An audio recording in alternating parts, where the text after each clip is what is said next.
বন্ধুরা, আজকে আমি দেখাবো কিপ্যাড সেটে কিভাবে এসএমএস যদি আপনাদের না যায়, এসএমএস ইরর হয়, সেন্ড না হয়, তাহলে ওটা কিভাবে ঠিক করতে হয় সেটা আজকে দেখাবো।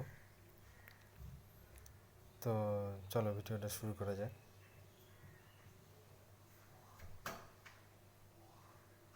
প্রথমে মেনু অপশানে যেতে হবে, গিয়ে এসএমএস অপশানে যেতে হবে।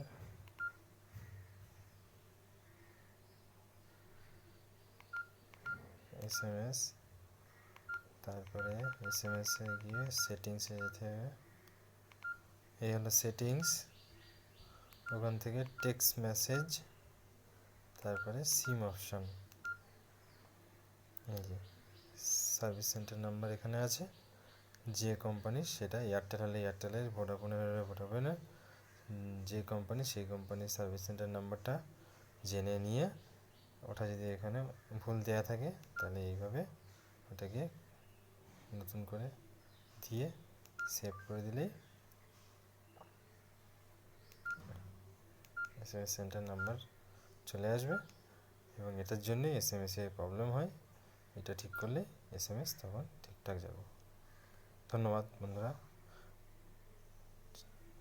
ভিডিওটি পুরো দেখার জন্য। চ্যানেলটাকে সাবস্ক্রাইব করুন।